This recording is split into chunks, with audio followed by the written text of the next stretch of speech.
Welcome to Conflict News 24. A look at headlines. First, China viewers. Firstly, where protests are continuing. China is not known for allowing large scale street demonstrations, and we have not seen anti government massive protests in China recently. But for the last few days, we are seeing massive protests across China. What is the reason behind these demonstrations? Can these protests turn into anti-government movement?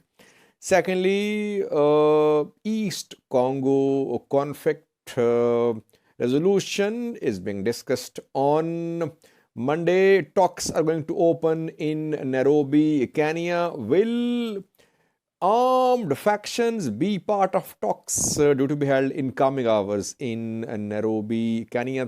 Thirdly, Soccer World Cup, where upsets continue. Saudi Arabia beat Argentina, then Japan shocked Germany, and today Morocco defeated Belgium. Firstly, was China, where large scale demonstrations are being seen in several major cities of China. People are protesting. The protest started mainly on Thursday when an apartment building in the capital city of Xinjiang province caught fire. People were being kept in that apartment building as part of COVID lockdown. People tried to escape, but they could not. More than a dozen were burnt alive in this apartment building. That led to start of demonstrations against ongoing COVID lockdowns in China. Since Thursday, we have been seeing videos, pictures showing large scale demonstrations across China in Wuhan, which was the place from where COVID 19 spread reportedly. In Wuhan, in Beijing, in other parts of China, large scale demonstrations are being seen. Protesters were seen tearing down fences and barricades. We have seen videos of clashes between security officials and protesters. Protesters are seen holding blank pieces, blank sheets of paper as a symbol of these protests. Blank sheets of paper have become symbols of these protests. Blank sheets of paper are being used to criticize Chinese government's policy of censorship. Can these demonstrations turn into anti-government movement? It's difficult to say, but these are the type of demonstrations which have not been seen in China recently. China is not known for tolerating such demonstrations, but demonstrations are huge in terms of numbers.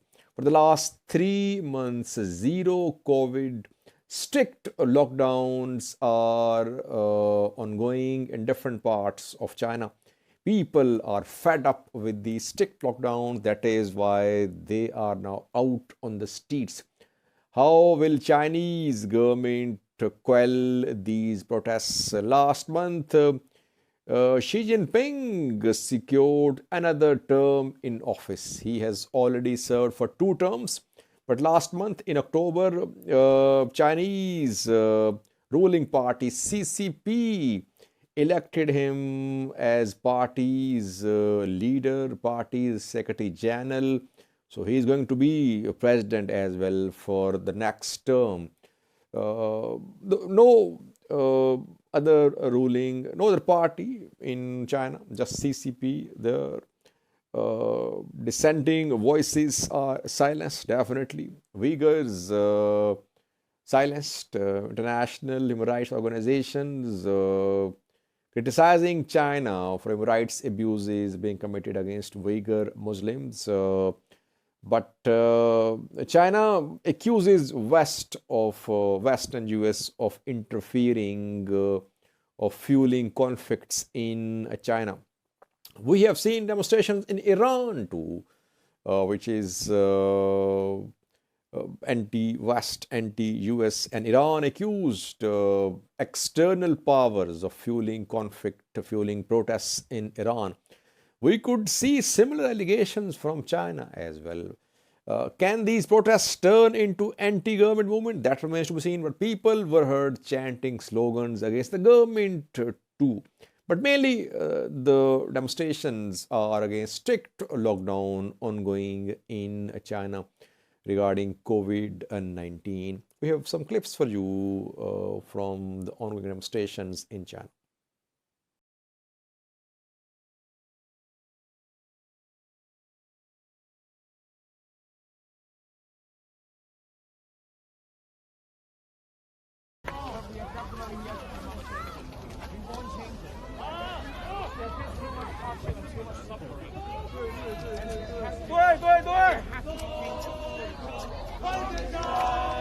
The second level was DRC, Democratic Republic of Congo, which is seeing instability in its eastern part, which shares border with Rwanda, Burundi, and Uganda, where M23 fighters, an armed group, has been continuing a military offensive towards some key areas in North Kivu province of East Congo. Around 120 armed groups are operating in North Kivu, South Kivu, Ituri provinces of the Democratic Republic of Congo. Congo accuses neighboring countries, Rwanda and Uganda, of backing armed groups in Congo.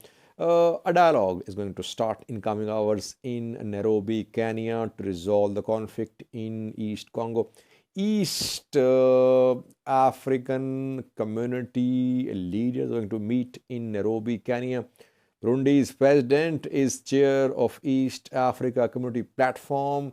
He has arrived in Nairobi, Kenya from DRC.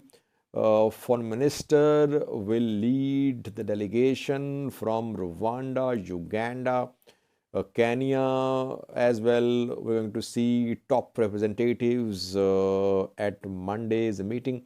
What about M23, FDLR, MAI, FARDC? FARDC is Congolese military, FDLR, M23. Will there be participation of these armed factions in Monday's talks? That remains to be seen. But reportedly, community elders, civil society members from North Kivu, South Kivu, Ituri, and some armed group representatives have arrived in Congo. Congolese government has been opposing direct talks with M23 fighters. It wants M23 fighters to withdraw from areas under their control. M23 is not withdrawing from areas. 3 to 4 days ago in Luanda, Angola, East Africa community leaders met. They issued a joint declaration calling upon M23 to withdraw from newly captured areas and to ensure respect and implementation of ceasefire from Friday. Ceasefire is holding since Friday. Ceasefire has been holding, no fighting on front lines in East Congo. So maybe all sides are waiting for the outcome of Monday's talks. Monday's talks are very crucial. Question is, will armed groups be part of talks or not? That remains to be seen. Thirdly, viewers, upsets continue in football World Cup. It started when Saudi Arabia beat Argentina, Messi's Argentina. Then Japan shocked Germany. And today Morocco defeated Belgium. And Costa Rica shocked Japan too. Japan, which shocked Germany, was beaten by Costa Rica today. And Belgium was defeated by Morocco. Well, look at points table. You can see that in Group A, Netherlands is leading with 4 points. Ecuador 4 points as well. In Group B, England leading with 4 points. Iran 3. Group C, Poland leading 4 points. Argentina 3 points. Group D, France leading 6 points, 2 matches. Australia 3 points. In Group E, Spain leading with 4 points. Japan 3 points. Here, Germany is at the lowest position, just 1 point in 2 matches. Can Germany make it to the next round? That remains to be seen. In Group F, Croatia leading 4 points, Morocco as well 4 points. In Group G, Brazil 1 match, 3 points, Switzerland as well 1 match and 3 points. In Group H, we're seeing that Portugal is leading 1 match, 3 points. Thank you for watching.